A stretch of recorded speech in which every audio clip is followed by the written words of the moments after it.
第3章陷入阴谋的漩涡。在那场战役过后，夜华的名字迅速传遍了绿郡帝国。他的机智和勇敢不仅挽救了前线的士兵，也为帝国赢得了宝贵的喘息机会。郡皇对夜华的表现赞不绝口，甚至亲自敕封他为绿郡帝国国民军第2副元帅，主要负责制定对贺郡帝国战争的重要战略方针。这一天，夜华被带到了绿郡帝国的核心，一座由微管和纤维组成的巨大宫殿。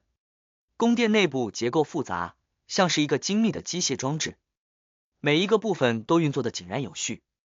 夜华在2名护卫的带领下走进宫殿，一路上看见许多绿郡将校和文官，他们都对他投以敬意的目光。终于，夜华来到了宫殿的中心，一个由无数发光纤维编织而成的高台。郡皇就站在高台中央，他的身影在绿光的映照下显得格外威严。夜华，在上次战役中，你的勇气和智慧拯救了我们。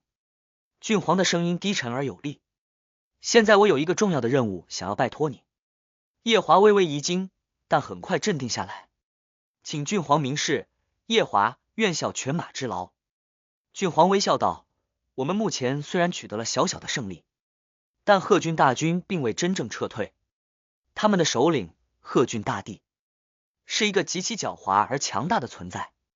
我需要你潜入贺军阵营，刺探他们的内部情报，尤其是关于贺军大帝的力量来源。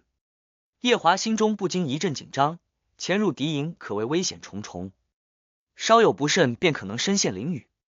然而他也明白，这是为了绿郡帝国的未来，也攸关他能更快否回到现实世界。夜华深吸一口气，郑重地点头道，我接受这个任务。郡皇点了点头，随后挥手示意，一名高大的绿郡将领走上前来，手中捧着一块呈现出半透明状态的圆盘。这圆盘上散发着微弱的绿光，仿佛隐藏着某种神秘的力量。这是我们绿郡一族祖传的秘器光之护盾。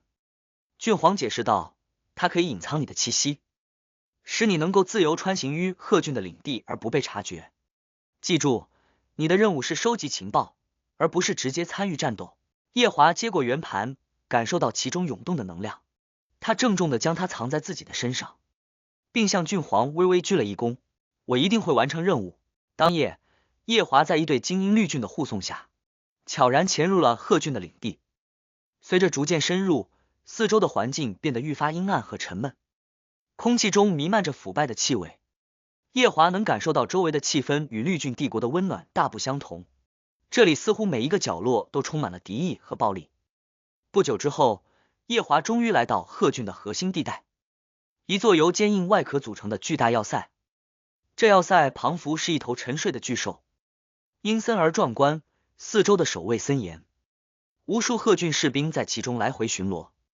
光之护盾的效果让夜华如同幽灵一般，没有引起任何注意。他小心翼翼地潜入要塞内部，一路上看见了许多贺郡的生活情景。与绿郡不同，这里的贺郡庞佛无时无刻不在准备战斗，他们的生活方式简单粗暴，每一个角落都弥漫着紧张和压抑的气氛。夜华最终来到了一座高塔前，这座高塔耸立在要塞的正中央，仿佛是贺郡帝国的象征。根据情报，贺郡大帝就住在这里。夜华潜入高塔内部，逐层向上行进，心中愈发忐忑不安。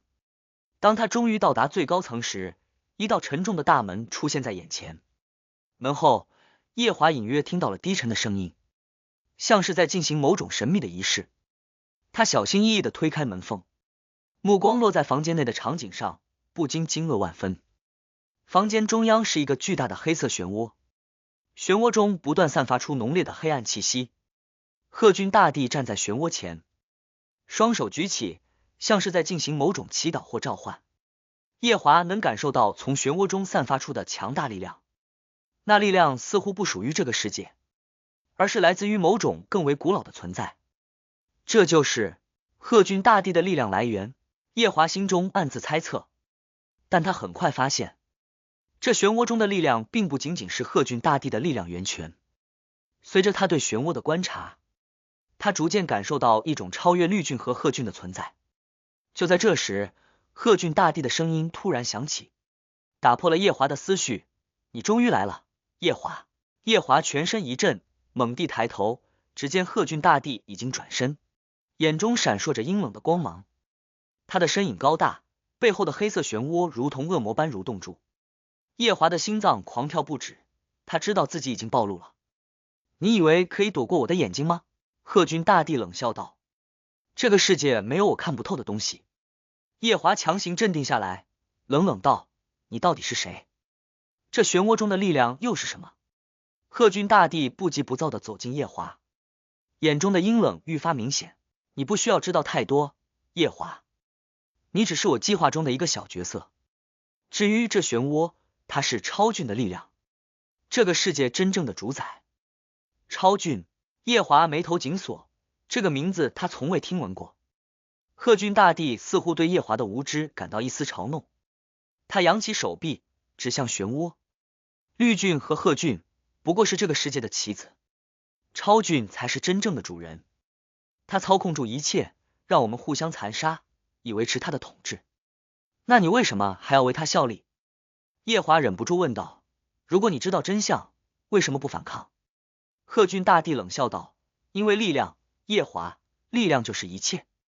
超峻赋予了我无穷的力量，而我用这力量来征服，来实现我的野心。至于反抗，没有力量的反抗只是一场笑话。夜华感到一股深深的绝望，他知道自己陷入了一个巨大的阴谋中。这阴谋不仅关乎绿俊和贺峻，还涉及到一个更为强大的存在——超峻。你不会成功的。夜华冷冷地说道。这个世界终有一天会有人站出来反抗超峻的统治，而你也会因此付出代价。贺峻大帝眼中闪过一丝冰冷的杀意，他缓缓走向夜华，低声道：那么，你愿意成为这个反抗的第一个牺牲品吗？夜华心中一紧，他知道自己已经无路可退。但就在这时，光之护盾突然发出了一道强烈的光芒，瞬间将夜华的身体包裹住，将他从危险中救出。我们还会再见的，夜华。贺峻大帝的声音在夜华耳边回荡。当光芒散去时，夜华已经被传送回到了绿俊的领地。他全身冷汗，心中仍然充满了震撼和不安。他知道这场战争背后的阴谋远比他想象的要复杂，而他也已经深陷其中，无法自拔。然而，夜华也明白，无论前方的道路多么险恶，他都必须继续走下去。为了绿俊帝国，为了这个世界的未来，以及找到回去现实世界的方法，他必须找出战胜超峻的方法。